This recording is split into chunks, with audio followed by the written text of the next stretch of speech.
નમસ્કાર વિદ્યાર્થી મિત્રો, હું ગોયલ કાર્તિક ગીતાંજલિ વિદ્યાલય તરફથી ધોરણ 8 માં આપણે એક ચેપ્ટર પૂરું કર્યું છે ભારતની સમસ્યાઓ અને ઉપાયો.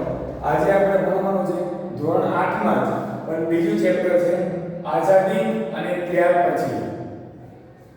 એટલે આપણને જે આઝાદી મળી છે એ પછી, એટલે આઝાદી મળી અને એ પછીની જે ઘટના હતી એમાં શું થયું, કેવી રીતના પ્રોબ્લેમ થયા, કઈ કઈ સમસ્યાઓ આપણે હલ કરવાની છે, એ તમામ બાબતોની ચર્ચા આપણે આમાં કરવાની રહેશે. એટલે તમે જ્યારે વિડિયો જુઓ ત્યારે તમારે જોવાનું છે એકમ નંબર 12. એકમ 12 આઝાદી અને ત્યાર પછી. બરાબર છે. શરૂઆત કરીએ કે તમને બધાને ખબર હશે કે આપણો ભારત દેશ છે એ 15 ઓગસ્ટ 1947 ના દિવસે આઝાદ થયો. ક્યારે આઝાદ થયો? 15 ઓગસ્ટ 1947 ના દિવસે ભારત દેશ આઝાદ થયો. એની ઠીક પહેલી રાત્રે એટલે કે 14 ઓગસ્ટ 1947 ના દિવસે એની મધરાતે આપણને આઝાદી પ્રાપ્ત થાય છે. પછી 15 ઓગસ્ટ આવે છે. એ સમયના ગાળામાં ભારતને ત્રણ મોટી પરિસ્થિતિનો સામનો કરવો પડે છે. ત્રણ સૌથી મેઇન સમસ્યાઓ. એક તરફ આનંદ હતો, એક તરફ દુઃખ હતું. એક તરફ આનંદ એટલે કે આપણે આ દેશ છે ને આઝાદી પ્રાપ્ત થઈ. બીજું તો કે ઘણા વર્ષોથી એક ભારત જે અખંડ ભારત હતું એ અખંડ ભારતમાંથી આ રાષ્ટ્ર છૂટું પડે છે. એટલે કે હિન્દુસ્તાનમાંથી પાકિસ્તાન અલગ પડે છે ત્યારે 80 લાખ શરણાર્થીઓ ભારત તરફ આવવા લાગે છે. કેમ કે એ સમયે ભારત અને પાકિસ્તાન બંને ભેગા હતા. હવે નોખું પડે છે એટલે પાકિસ્તાનમાં રહેલા 80 લાખ શરણાર્થીઓ, કેટલા? 80 લાખ શરણાર્થીઓ એ ભારત તરફ આવવા લાગ્યા. એટલે આ લોકોને પાકિસ્તાનમાં હતા એટલે ભારતમાં રહેવા માટેની કોઈ જગ્યા નહોતી. એટલે આ લોકોને હવે શરણાગતિ અહીંયા લાયા છે, અહીંયા આવ્યા છે. તો એ લોકોને જમીન, ખાવા પીવાની વ્યવસ્થા, ખોરાકની વ્યવસ્થા, ખાસ કરીને રહેવાની વ્યવસ્થાની તકલીફો પડવા લાગી. એટલે આઝાદ ભારત પછીની સૌથી મોટી સમસ્યા હોય તો આ 80 લાખ શરણાર્થીઓ જે ભારતમાં પાકિસ્તાન છોડીને આવ્યા હતા એ લોકોનું પુનર્વસન કરાવવાનું. બીજી સમસ્યા હતી કે 562 દેશી રજવાડાઓ છે એને ભારત સંઘ સાથે જોડીને રાષ્ટ્રીય એકતા અને રાષ્ટ્રનું સમગ્ર રાષ્ટ્રનું નિર્માણ કરવાનું શ્રેય સરદાર પટેલના ફાળે ગયો. સરદાર પટેલ એવું ઈચ્છતા કે આ સમગ્ર ભારત છે એ અખંડ ભારત હોય અને તમામ રાજ્યો, આજુબાજુના તમામ રાજ્યો ભારત સાથે જોડાઈને સમગ્ર ભારતનો આજે ટોચની ઉપર લઈ જાય એવો ઈરાદો સરદાર પટેલનો હતો અને એ કામ આજે એમને કરી બતાવ્યું. જ્યારે આઝાદ થયું ત્યારે 562 દેશી રજવાડાઓમાંથી બધા રજવાડા હતા એ ભેગા નહોતા. એમાંથી હૈદરાબાદ, જમ્મુ કાશ્મીર, આવા જે જુનાગઢ, આવા જે રાજ્ય હતા એ 562 રજવાડા સાથે જોડાયેલા ન હતા. તો સરદાર પટેલે એમને જોડાવા માટે અપીલ કરેલી હતી. એટલે આ કામ અને આ જે છે એ આપણી બીજી સૌથી મોટી સમસ્યા હતી કે 562 દેશી રજવાડાને ભારત સાથે જોડેલા. ત્રીજી સમસ્યા હતી કે આઝાદ ભારત હતો એટલે રાજનીતિક જે વહીવટ હતો તે અત્યાર સુધી ગવર્નમેન્ટ લોકો કરતા. હવે આઝાદ થઈ ગયા છે, આઝાદ ભારત થઈ ગયું છે, તો હવે આ જે રાજનીતિક વ્યવસ્થા હતી એ ભારતને મળે. કેમ કે એવી આશા લઈને આ રાષ્ટ્ર આઝાદ થયું હતું કે હવે આપણા ભારતના જ લોકો આપણા ભારત ઉપર શાસન કરશે અને દરેક ભારતના નાગરિકને એવું હતું કે નવી આશાઓ લઈને જન્મ્યું હતું. એટલે એને એમ હતું કે હવે આપણને નવો ગવર્નર પ્રાપ્ત થશે, નવો રાષ્ટ્રપતિ પ્રાપ્ત થશે, નવા વડાપ્રધાન પ્રાપ્ત થશે અને એ લોકો આપણું સંચાલન કરશે. આવી વ્યવસ્થા આજે રાજનીતિક વ્યવસ્થાઓ હતી. એટલે ભારત જ્યારે આઝાદ થયું એ પછીની મુખ્ય ત્રણ સમસ્યાઓ હતી. પહેલા તો મોટી સમસ્યા આવી કે અખંડ ભારતના બે ભાગ થઈ ગયા. એક બાજુ હિન્દુસ્તાન, એક બાજુ ભારત. એક બાજુ હિન્દુસ્તાન અને પાકિસ્તાન. બીજી મોટી સમસ્યા હતી કે 562 દેશી રજવાડાને ભારત સંઘ સાથે જોડવા.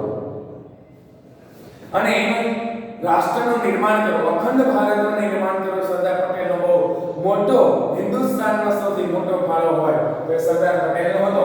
એટલે નર્મદાના કિનારે, નર્મદાના કાંઠે આજે સરદાર પટેલનું સ્ટેચ્યુ ઓફ યુનિટી 182 મીટરની ઊંચાઈ બનાવવામાં આવ્યું છે. એ લોકોને આપણે સન્માન દેવું છે કે અખંડ ભારતના શિલ્પી તરીકે સરદાર વલ્લભભાઈ પટેલને ઓળખવામાં આવે છે. જો એમને આ કામ ન કર્યું હોય તો ભારત આ નાના નાના ટુકડામાં વિભાજિત થઈ ગયું હોય અને આપણને આઝાદી મળી એનો કોઈ શ્રેય પ્રાપ્ત થયો હોત નહીં. ત્રીજી મહત્વની બાબત હતી કે રાજનીતિક વ્યવસ્થાની આવશ્યકતા. એટલે કે આ નવું ભારત આઝાદ થયું હતું એટલે આજે વહીવટ આપણા ભારતના લોકો કરશે એવું ભારતના નાગરિકોને એવી આશા હતી, એવું કિરણ એમનામાં અંકુર થયું હતું. એટલે એવી આશાઓ લઈને આજે દરેક ભારતનો નાગરિક બેઠો હતો. આ ત્રણ બાબતો વિશેની ચર્ચા આજે આપણે કરી છે, જે આપણી સૌથી મોટી સમસ્યાઓ હતી. પછીનો છે મુસ્લિમ લીગનો ઠરાવ. હિન્દુ અને મુસ્લિમ બંને એક હતા અને એને તોડવાનો પ્રયાસ આજે અંગ્રેજોની નીતિએ ભાગલાપણ અને રાજ કરવાની નીતિ અપનાવી અને હિન્દુ મુસ્લિમને અલગ કરવાનો પ્રયાસ કર્યો. એ લોકો એક મુસ્લિમના એક વર્ગને સમજાવવામાં સફળ બની ગયા અને મુસ્લિમ લીગને એવું કહેવામાં આવ્યું કે તમે તમારો જો વિકાસ કરવો હોય, તમારી જાતે તમારો વિકાસ કરવો હોય તો તમારે હિન્દુસ્તાનથી અલગ થવું પડશે, તો જ તમે આ તમારી જાતનો વિકાસ કરી શકશો એવું સમજાવવામાં આવ્યું.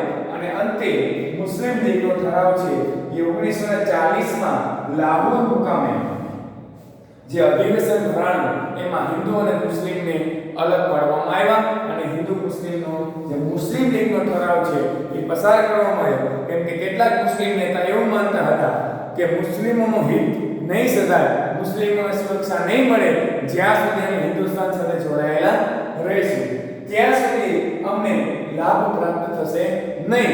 એટલે અમારે હવે હિન્દુસ્તાનમાંથી નોખું પડી જવું છે, અમારે હવે સ્વતંત્ર પાકિસ્તાન જોઈએ અને અમારી સાથે જેટલા રાષ્ટ્ર જોડાવા માંગે છે એ તમામ રાષ્ટ્ર અમારી સાથે જોડાય અને પાકિસ્તાનથી અમારી સાથે જોડાય. એટલે અમે આજથી 1940 માં લાહોર મુકામે અલગ પાકિસ્તાનની માંગણી કરીએ છીએ. આ ચર્ચા આજે મુસ્લિમ લીગના ઠરાવમાં કરવામાં આવે છે. કેમ કે આ મુસ્લિમ વર્ગના લોકો એવું માનતા હતા કે અમે જ્યાં સુધી હિન્દુસ્તાન સાથે જોડાયેલા રહીશું ત્યાં સુધી અમને મળતા હક, અમને મળતી નીતિ, અમને મળતી સુરક્ષા, સલામતી, આ તમામ વસ્તુઓ અમને મળવા પાત્ર નથી. એટલે અમે હિન્દુસ્તાનથી અલગ પાકિસ્તાન રાજ્યની માંગણી કરીએ છીએ. એ 1940 માં લાહોર મુકામે જે અધિવેશન ભરાણું એમાં એનું મુખ્ય ધ્યેય હતું. પછી આવે છે માઉન્ટ બેટન યોજના. આમાં હતું 1947 માં જ્યારે માઉન્ટ બેટન ભારતમાં આવ્યો ત્યારે એનો મત એવો હતો કે ભારતને સ્વતંત્ર થવું હોય અને જો ભારતને સ્વતંત્રતા મેળવવી હોય તો હિન્દુસ્તાનના બે ભાગલા તો અવશ્ય કરવા જ પડશે. એક ભાગ પાકિસ્તાનનો અને એક ભાગ છે એ ભારતનો રહેશે, તો જ તમને ભારતમાં સ્વતંત્રતા પ્રાપ્ત થશે એવું શીખવવામાં આવે છે, એવું માઉન્ટ બેટન કહે છે. ત્યારે માઉન્ટ બેટને આ વાત કરેલી કેમ કે માઉન્ટ બેટનને ખબર હતી કે આ સમગ્ર હિન્દુસ્તાનમાં જો આ લોકો ભેગા હળી મળીને સમ સહકાર વસુધૈવ કુટુંબકમની ભાવનાથી પોતાનું જીવન ગુજારશે તો આપણે હવે જાજો સમય સુધી ભારત પર રાજ નહીં કરી શકીએ. એટલા માટે એમને એવું કહેવામાં આવ્યું, ભારતના લોકોને એવું કહેવામાં આવ્યું જે વાસ્તવદર્શી નેતા હતા એ વાસ્તવદર્શી નેતાઓને એવું કહ્યું કે તમારે જો ભારતની સ્વતંત્રતા મેળવવી હોય તો ભારત અને પાકિસ્તાનના બે ભાગલા તો તમારે કરવા જ પડશે. આવું વાત માઉન્ટ બેટને જે વાત કરી એ વાત આજે વાસ્તવદર્શી નેતાઓ હતી એમને સ્વીકારી લીધી. અને વાસ્તવદર્શી નેતા હતા એમને એવો પ્રયાસ કર્યો કે બીજાઓને જાણ કરી અને આ જાણ 3 મહિના સુધી ચાલી. આની ચર્ચા છે એ 3 મહિના સુધી ચાલી અને ન છૂટકે આજે નેતાઓએ આ વાત છે એ સ્વીકારી લીધી અને માઉન્ટ બેટને ભારતના બે ભાગ કરવાની યોજના શરૂ કરી. એટલે જ એને માઉન્ટ બેટન યોજના તરીકે ઓળખવામાં આવે છે. અને આ જે માઉન્ટ બેટન યોજના શરૂ થઈ એ પછી હિન્દી સ્વતંત્ર ધારો 1947 માં પસાર કરવામાં આવ્યો જેમાંના પાસાઓ હતા. કેમ કે હિન્દના ધારો જે હતો એનો અંત કેવી રીતે આવ્યો, કેમ કે હિન્દનો પરાધીનતાનો અંત આવ્યો કેવી રીતે, એના મુખ્ય પાસાઓ આટલા હતા. કેમ કે માઉન્ટ બેટન યોજના જેને પેલા ભારતના વાસ્તવદર્શી નેતાને સમજાવી દીધું કે તમારે જો સ્વતંત્રતા મેળવવી હોય તો તમારે ભારત અને પાકિસ્તાનથી અલગ થવું જ પડશે. આપણા ભારતના વાસ્તવદર્શી નેતાએ સ્વીકારી લીધું. અન્ય નેતાઓએ લાંબી ચર્ચા 3 મહિના સુધી ચલાવી. ન છૂટકે આ લોકોની વાત એમને સ્વીકારવી પડી. અંતે માઉન્ટબેટન યોજના તરીકે હિન્દુસ્તાન ભારતના ભાગલા પાડવામાં હિન્દુસ્તાન પાકિસ્તાનના ભાગલા પાડવામાં આવ્યા.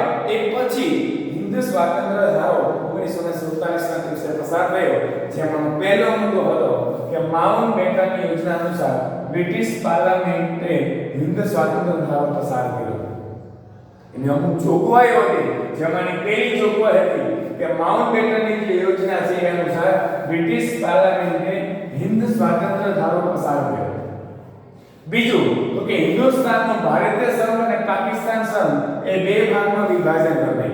કેમ કે આ લોકો ભાગલા પડવાના રાજકારણની નીતિમાં માનતું હતું, એટલે એને શું કર્યું, માઉન્ટબેટન યોજનાએ જે હિન્દ સ્વાતંત્ર્ય ધારો પસાર કર્યો એમાં એક ભારતીય સંઘ અને પાકિસ્તાન સંઘ એમ બે ભાગમાં વિભાજિત કરી દીધું. ત્રીજી વાત કે દરેક એકમો પોતાનું બંધારણ ઘડે અને અમલમાં મૂકી શકશે એવું કહેવામાં આવ્યું. તમે જે જોગવાઈ મૂકી એ જોગવાઈમાં એવું હતું કે દરેક એકમને પોતાનું બંધારણ ઘડવાની છૂટ.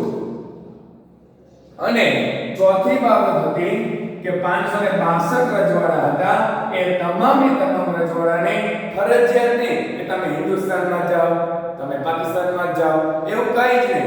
જેને જવા જવું હોય એ પોતાની ઈચ્છા અનુસાર કાં ભારતમાં જઈ શકશે કાં પાકિસ્તાનમાં જઈ શકશે. પછી અને એ પાછી એક સારી છૂટ હતી, જે માઉન્ટબેટનની જે જોગવાઈ કરી એમાં એક સારી છૂટ હતી કે જે 562 દેશી રજવાડા હતા એ પોતાની ઈચ્છા અનુસાર કાં ભારતમાં જઈ શકશે કાં પાકિસ્તાનમાં જઈ શકશે. અને ન ભારતમાં જવું હોય ન પાકિસ્તાનમાં જવું હોય તો સ્વતંત્ર રહેવાની એ લોકોની છૂટ છે. તમે કોઈની સાથે ન જોડાવ તો ચાલશે. પછી આજે ભારતના પ્રથમ ગવર્નર જનરલ તરીકે આપણા, કેમ કે આપણે તો બે ભાગ પડી ગયા, કેમ કે માઉન્ટબેટન યોજના અનુસાર બ્રિટિશ પાર્લામેન્ટે હિન્દી સ્વાતંત્ર્ય ધારો 1947 માં પસાર કર્યો. એ પછી તો કે હિન્દુસ્તાન ભારત સંઘ અને પાકિસ્તાન સંઘમાં ભાગ કરી દીધો. તો એ સમયના ગવર્નર કોણ, એની ચર્ચા આગળ આવે છે. પછી દરેક એકમ પોતાનું બંધારણ ઘડશે અને અમલમાં મૂકી શકશે. અને 562 જે રજવાડા હતા એ પોતાની ઈચ્છા અનુસાર કાં ભારતમાં જઈ શકશે કાં પાકિસ્તાનમાં જઈ શકશે. અને ન જવું હોય તો સ્વતંત્ર રહેવાની પણ છૂટ છે. પણ માઉન્ટબેટન હિન્દુસ્તાન અને પાકિસ્તાનના બે ભાગ પાડી દીધા હતા. અને એ સમયના રાષ્ટ્રપ્રમુખ તરીકે ભારતના પ્રથમ ગવર્નર જનરલ તો એ સમયે માઉન્ટબેટન તો હતો, કેમ કે આપણા ભારતમાં જ હતો. પણ પાકિસ્તાન જ્યારે નોકું થયું ત્યારે એમને રાષ્ટ્રપતિની કે રાષ્ટ્રપ્રમુખની જરૂર હતી. એ સમયે મોહમ્મદ અલી ઝીણાને નિમણૂક કરવામાં આવી. અને આટલી બાબતો થતા આજે હિન્દની પરાધીનતાનો અંત આવે છે. પછી 1857 થી આપણે લડનાને આપણે આઝાદી તો મળી, પણ ભારતના બાકીના રાજ્યો આજે છે એ જોડાઈ ગયા. કેમ કે 1857 થી આપણે આઝાદી સ્વતંત્રતા માટે લડતા અને અંતે આપણને આઝાદી પણ મળી. પણ અમુક રાજ્ય પાકિસ્તાનમાં જોડાઈ ગયા, અમુક રાજ્ય છે એ ભારતમાં જોડાય છે. પહેલા જોઈએ પાકિસ્તાનમાં જોડાયેલા રાજ્યો, તો એક તો આવશે સિંધ, બલુચિસ્તાન, પશ્ચિમી પંજાબ અને સરહદ પ્રાંત અને પૂર્વ બંગાળ. આટલા રાજ્ય છે એ પાકિસ્તાનમાં જોડાણા છે. અને આ સિવાયના તમામ રાજ્યો એ ભારતના ભાગમાં જોડાઈ ગયા. કેમ કે આપણે જેટલા માટે સ્વતંત્રતા માટે લડવાનો પ્રયાસ કરેલો એ સમયે જ્યાં બાકીના રાજ્ય હતા એ ન જોતા આજે પાકિસ્તાનના જે બાકીના રાજ્ય છે એ તરફ જોઈએ તો પહેલા તો સિંધ, પછી પાકિસ્તાનનું બલુચિસ્તાન, પશ્ચિમી પંજાબ, સરહદ પ્રાંત અને પૂર્વ બંગાળ. આ તમામ પ્રાંતો છે એ પાકિસ્તાનમાં જોડાણા. અને એ સિવાયના એટલે કે 5 રાજ્ય સિવાયના તમામ રાજ્યો એ 1857 માં જ્યારે આપણને આઝાદી પ્રાપ્ત થઈ ત્યારથી એ આપણા ભારતમાં જોડાયેલા. આટલી વાત કર્યા પછી હવે નવો મુદ્દો આપણો શરૂ થાય છે કે દેશભરમાં સ્વતંત્રતાનો આનંદ કેવો હતો.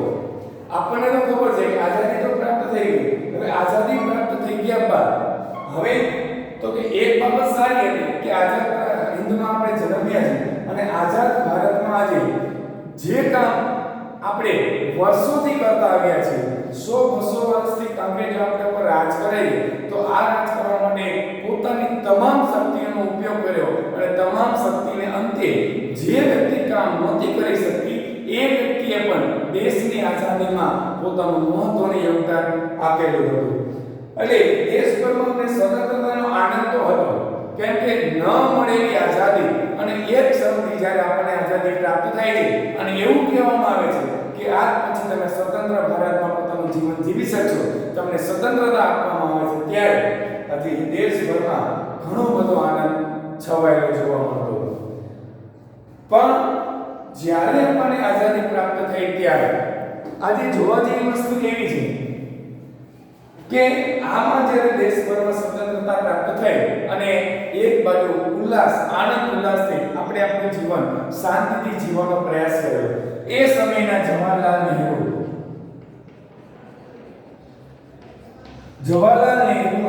લાલ કિલ્લા ઉપર જે બ્રિટન પાર્લામેન્ટનો જે યુનિયન જેક હતો એને માન સન્માન સહિત ઉતારવામાં આવ્યો અને આપણો રાષ્ટ્રધ્વજને ફરકાવવામાં આવ્યો અને આજે દેશને સ્વતંત્ર પ્રાપ્તિની ઉજવણી તરફ લઈ જવાનો આપણે પ્રયાસ કર્યો.